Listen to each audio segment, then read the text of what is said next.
భూమి కంపించింది, రాజ్యాలు కూలిపోయాయి, కాలం మారిపోయింది. కానీ ఒక ఆలయం మాత్రం వేల ఏళ్లుగా కదలకుండా నిలబడి ఉంది. అది తెలంగాణ గడ్డపై ఉన్న రుద్రేశ్వర అంటే రామప్ప ఆలయం.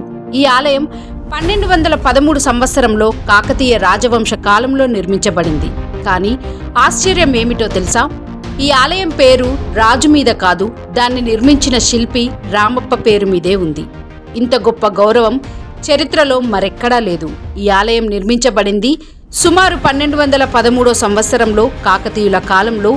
రాజు గణపతి దేవుని సేనాధిపతి రేచర్ల రుద్రుడు ఈ ఆలయాన్ని నిర్మించాడు. అందుకే దీనిని రుద్రేశ్వర ఆలయం అని పేరు వచ్చింది.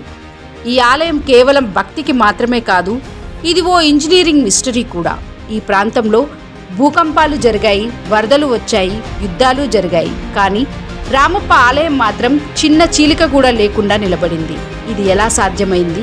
దానికి కారణం తేలియాడే ఇటుకలు.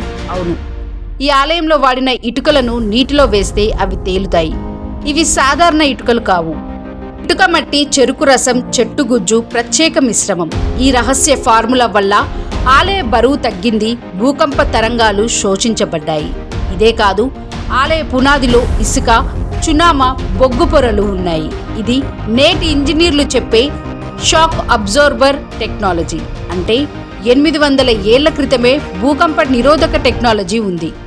నర్తించే స్త్రీల శిల్పాలు చూస్తే రాయిలా అనిపిస్తాయి. ముఖ భావాలు, శరీర కదలికలు, దుస్తుల మడతలు, ఇవి చూసిన శాస్త్రవేత్తలు కూడా అంటారు, ఇది కేవలం కళ కాదు, ఇది గణితం మరియు శాస్త్రం కలిపి ఉన్నాయి అని అంటారు.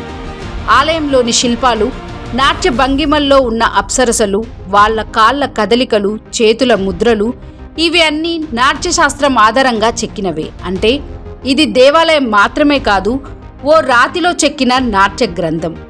ఆలయం ఖచ్చితంగా తూర్పు దిశలో నిర్మించబడింది. సూర్యోదయం సమయంలో సూర్యకాంతి నేరుగా గర్భగుడిపై పడుతుంది. స్థానికుల నమ్మకం ప్రకారం ఈ ఆలయం ఒక శక్తి కేంద్రం. భూకంపాలు కూడా దీనిని కదిలించలేవు. కాకతీయులు యోధులే కాదు, అత్యున్నత శాస్త్రవేత్తలు కూడా. 800 ఏళ్ల క్రితం నేటి సైన్స్ను మించిపోయిన ఆలయం ఈ రుద్రేశ్వర ఆలయం. ఒక చరిత్ర కాదు, ఒక జీవంత మిస్టరీ. ఇలాంటి మరిన్ని భారతదేశ అద్భుత రహస్యాల కోసం NOF మిస్టరీ ఛానల్ను సబ్స్క్రైబ్ చేసుకోండి.